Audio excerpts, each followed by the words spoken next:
What's up, guys? Welcome back to the channel. Let's get going with today's video. I don't want to talk about a whole lot. I want to talk about one little part that I ordered and I just got in. I think it's really cool. I think it's something that some of you may have heard about. Let me just put it to you like this.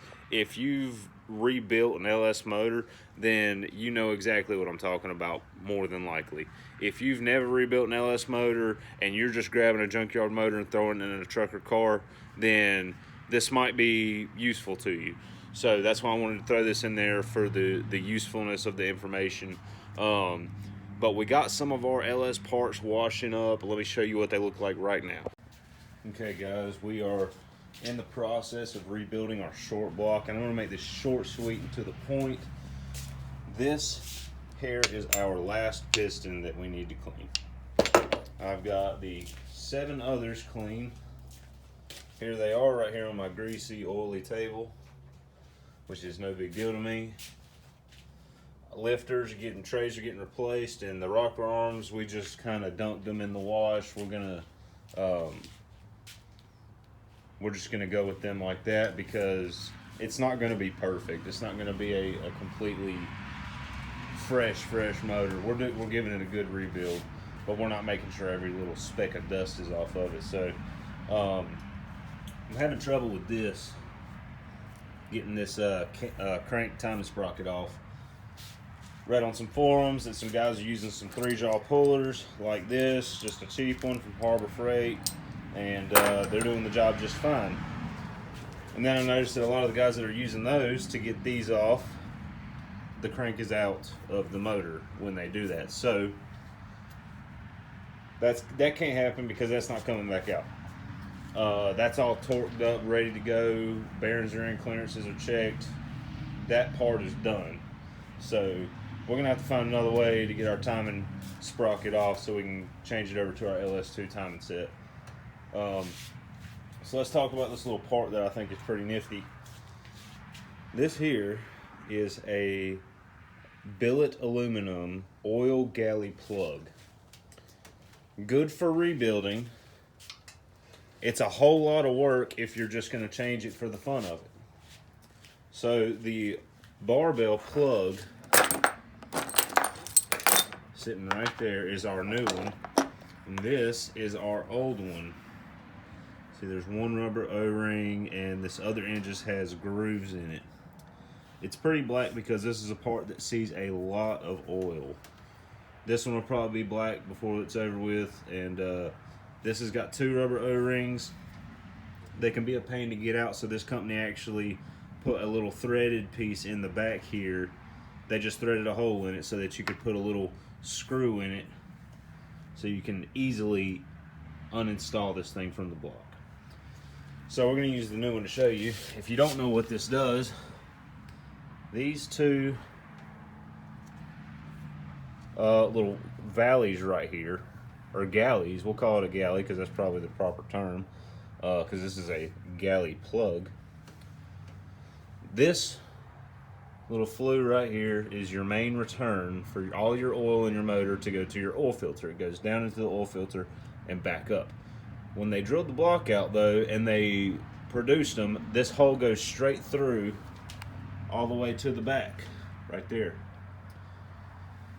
And I guess what can happen in a lot of cases is this probably doesn't give you the proper seal that you want for getting the oil to pass through the filter. There's probably some oil that slips by this end right here.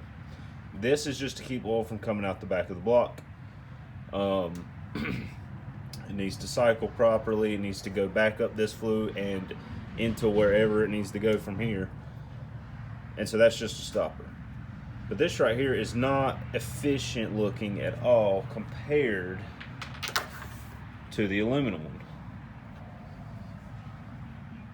So essentially what this does is this hole in the back of the block, it slides into this hole.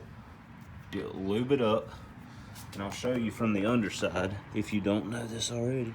My finger's level with the back of the block here, and there's your holes where your oil pan, the oil filter screws on right essentially in this area. So the oil will come through this passage, get stopped by this billet stopper that's not going to rot or get brittle on you, possibly break. I doubt it would. The factory one would break, but this is just a nice, comforting upgrade for added reliability to your motor, and I think that's pretty cool. This is about a $30 part, and if you think I'm crazy for spending $30 on that thing, I would have to beg to differ, because the amount of money that I've spent on the motor altogether now, $30 is really nothing, just for a little added reliability and peace of mind. So this piece is from Improved Racing. They did not sponsor me to make this video. I'm just showing you. Part number EGM501. If you want one, improvedracing.com. Rear oil Galley plug barbell for GM LS Series engines. It's made in the USA. I'm a fan of that. Gives you a whole schematic of this basic little part here. Tells you about the O-rings, installation instructions, and on the back they give you removing instructions. And I think that's really cool, because a piece like this, you can tell that there was thought put into it. That means quality to me. It probably does to all of you out there too. So there you have it. That's the little part I wanted to talk about today. It's really cool. I like it. So I'll have no second thoughts or second guesses that my dirty oil is getting back into my motor without getting filtered. And that's a very good thing in my eyes. So like I said, we got all our stuff washing up. We're getting the oil pan ready here. What we got in here is kerosene. Good old kerosene. This stuff actually works really good. I used gasoline before and didn't realize that this was such a good alternative. You don't have to get everything off, just you want to get the bulk of it. But that's what we're doing now. We're fixing to wash up the bottom of that, the part that you can't see right now. And then after the short block's done, after all the after that piston gets cleaned and washed, we're gonna move on to putting our rings in. Rings are laying over there. So we're gonna go to putting our pistons in.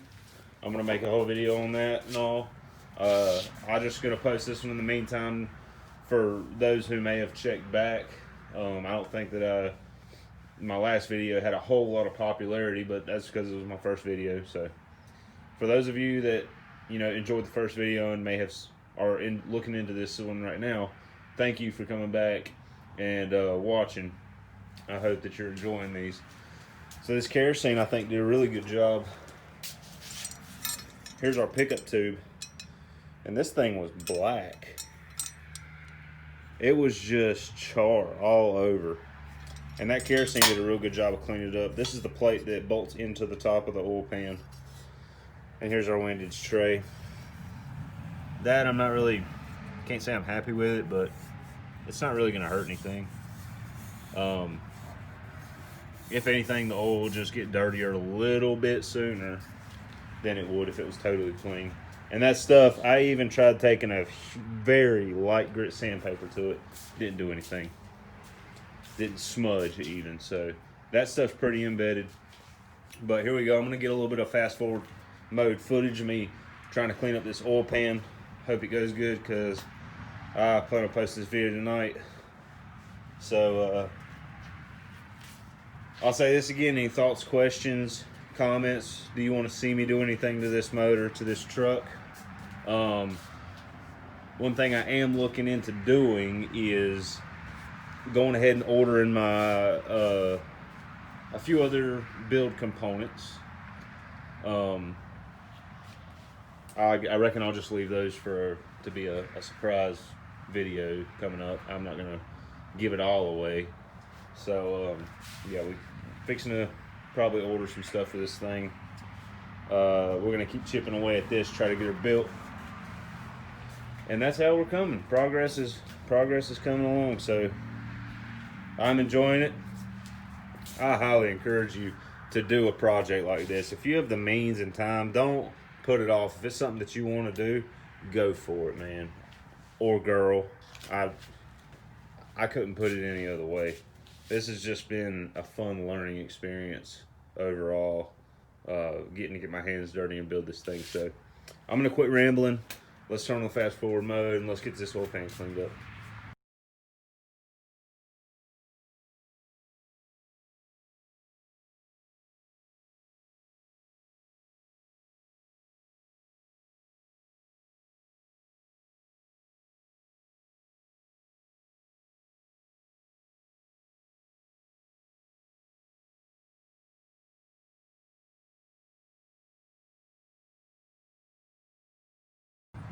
Okay, side note.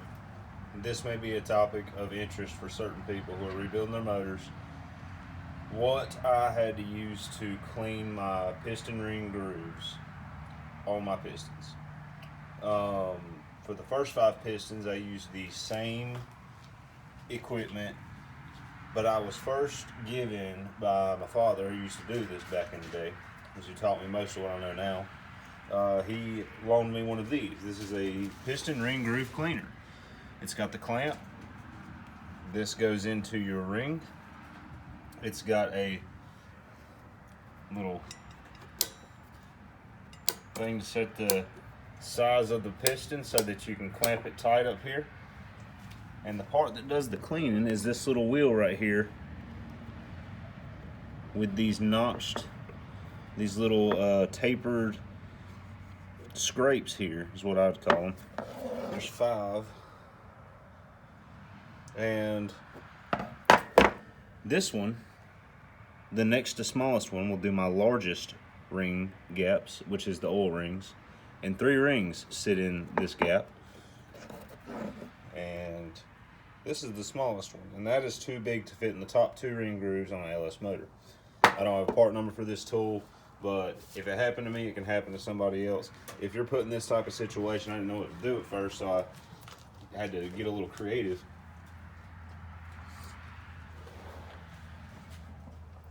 These are the instruments I use to clean the top 2 ring grooves.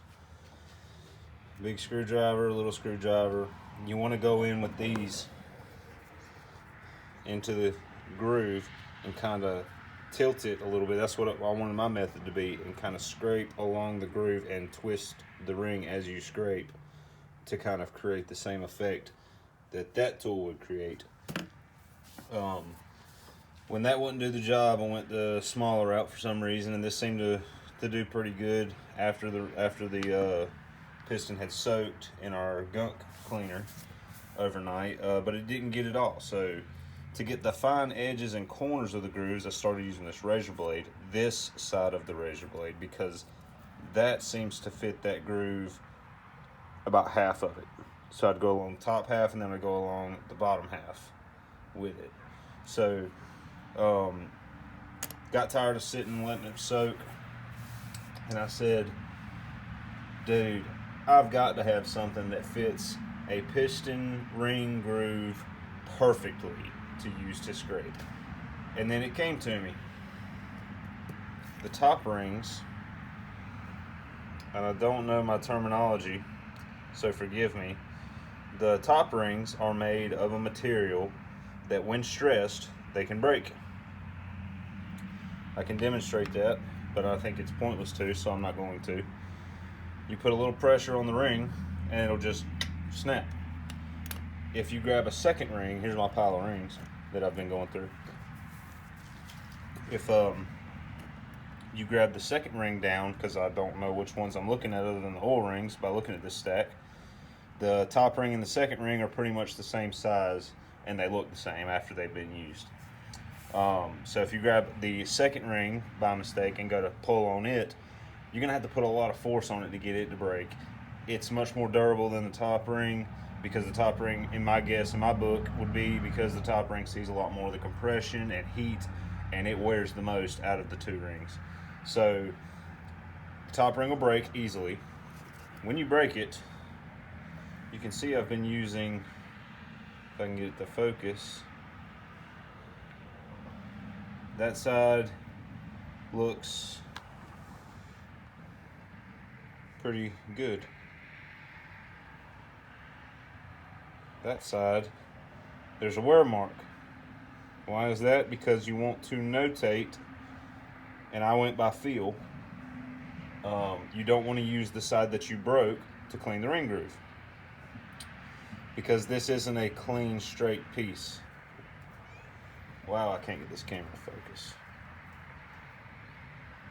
Anyways, you get it. You broke it.